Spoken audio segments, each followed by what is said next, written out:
नमस्कार दोस्तों। मैं अब आपको नेक्स्ट क्लास सीएसएस की पढ़ा रहा हूँ, जिसमें ये है कि जो कल मैंने आपको बॉर्डर के बारे में बताया था, सेम उसी तरह एक होता है आउटलाइन।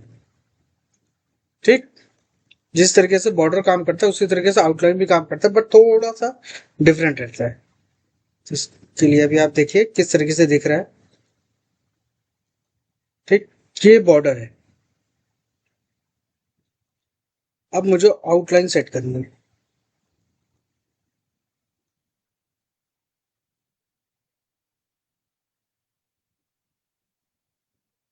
आउटलाइन विड्थ 2 पिक्सल,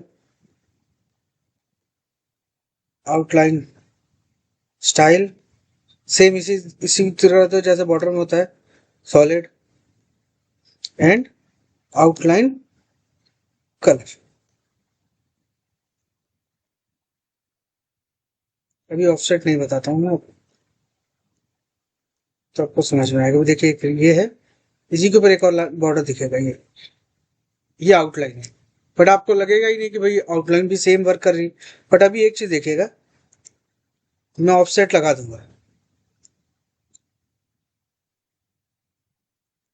तो ये बॉर्डर और आउटलाइन के बीच में स्पेस बनाएगा। ये देखिए, ये स्पेस ये आउटलाइन में हो जाता है।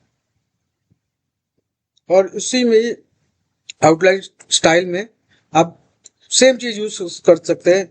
चाहे डैश यूज करना हो तो डैश की तरह वर्क करेगा, डॉटेड की तरह। तो सेम चीज, जो चीज बॉर्डर की स्टाइल में आती है सेम चीज वही चीज आउटलाइन में आती है।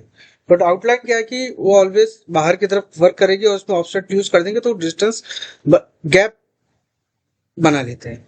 तो आप आउटलाइन और बॉर्डर को लगभग सेम समझ के उसी तरीके से वर्क करता है। ठीक है, अब मैं आपको मेन एक नई चीज बता रहा हूँ आज आगे की, होता है पैडिंग। चलिए, मैं आपको बॉर्डर तो हमने बना ही दिया है। पैडिंग क्या होता है, बहुत इंपॉर्टेंट है ये। देखिए, अभी क्या है कि ये बॉर्डर पूरा चिपक के आ रहा है। अगर हम इसमें बाय डिफॉल्ट जो पैडिंग और मार्जिन इसमें छोड़ दें, इस चीज को ना पी टैग में लेते हैं तो ज्यादा अच्छे से आप समझ पाएंगे।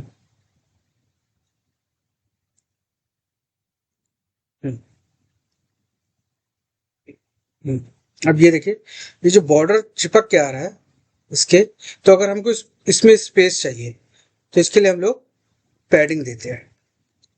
पैडिंग टॉप टॉप की तरफ लेगा pixel, padding right 10 pixel, padding bottom 10 pixel, and padding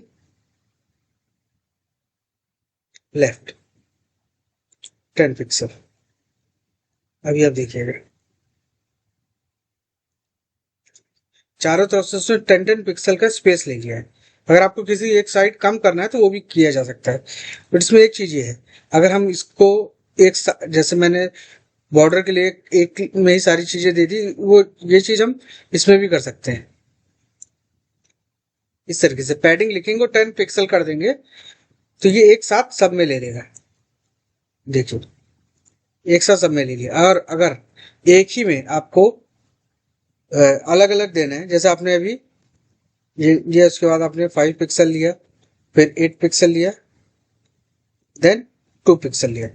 अब आपको ये मैं पहले बता देता हूँ, जो पहला वाला है ये टॉप रहेगा। इसके बाद इसको क्लॉकवाइज मूव कराना है। ये टॉप, देन उसके बाद आएगा राइट, देन बॉटम, देन ये आएगा लेफ्ट साइड का। इसी तरीके से वर्क करेगा। अब आप देखिएगा, गैप उसी हिसाब से है। देखिए, ये टॉप है, right, bottom and left. Left में मैंने 2 पिक्सल दिया हुआ है, यहीं पे आपको दिखेगा। अब इसको मैं 12 कर दूंगा।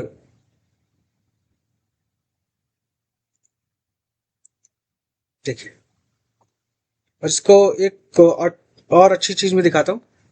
क्या है कि आप इसको, अगर आपको चेक करना है कि आपकी स्टाइल इस पे यूज हो रही है कि नहीं, तो क्या किया जाता है कि राइट क्लिक करिए किसी भी ब्राउजर में, इंस्पेक्ट करके ऑप्शन आता है। उसको जब आप ओपन करेंगे और जिस टैग को आप सिलेक्ट करेंगे उस पर ये दिखाएगा। ये देखिए, हम लोग मतलब 2 के बाद कर दिया था। और आप जब इसको सिलेक्ट करेंगे तो देखिए यहाँ पे ये दिखा रहा है गैप, कि इसने देखिए इस जगह पे कि यहाँ पे इसने अंदर की तरफ स्पेस ले रखा है, और इसमें एक्चुअल में बाय डिफॉल्ट मार्जिन रहता है, तो इसलिए इसने ले रखा है। ठीक है, ये इस पे इस तरीके से ये है। देखिए अंदर की तरफ का स्पेस दिखा रहा है, और ये उसी चीज को ले रहा है। पैडिंग इनर जो भी बॉक्स होता है उसके अंदर की सेक्शन को दिखाता है। ठीक है, आज की क्लास हमारी यही समाप्त होती है। कल मैं आपको मार्जिन और पैडिंग दोनों एक साथ बताऊंगा, और दोनों का डिफरेंट भी बताऊंगा। Okay, please like, subscribe and share. Thank you.